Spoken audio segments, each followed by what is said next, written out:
ห้องสั่งก่อนจากคนลาอายยังได้ให้สัญญาว่าจะหักนาหักเดียวตลอดชีว่าหากผู้ใดลืมลาฝ่านั้นสวยลงโทษไว้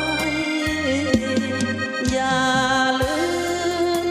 ฟังเสียงเพลงอายห้องส่งป่านนี้น้องคงพะวงถึงอายบอกว่าน้องอย่าน้อยใจว่าอายนี้จะลืมไหลขอจงมั่นในใจว่าสายหักแท้แน่นอนน้องนาจะเหมือนตัวอายบ่นอหรือมีคู่ห่วมบ่พนอจากอายไปก่อนน้องอย่าได้ลืมสัญญาเลยนะงามงอพี่บายเป็นคู่เคียงหมอนห่วมบังอ่อนตลอดสิว่าอย่าลืมฟังเสียงเพลงอายเสียก่อนจะเข้านอน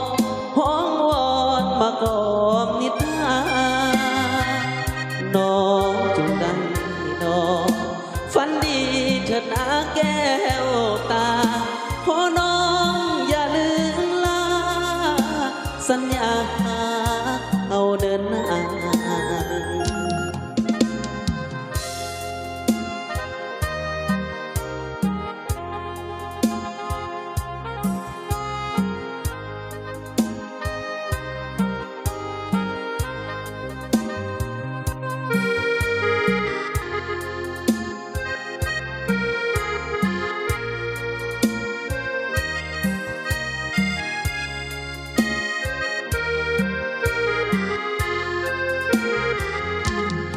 น้อ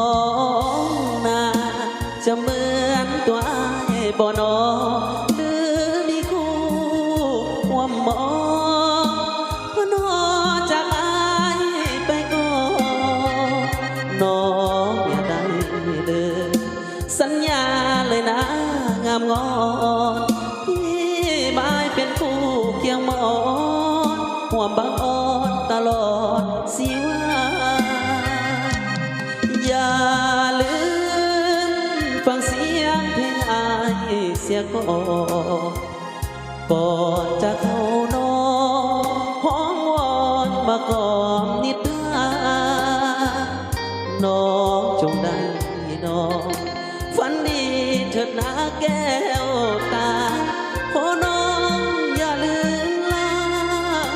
สัญญาเอาเดิน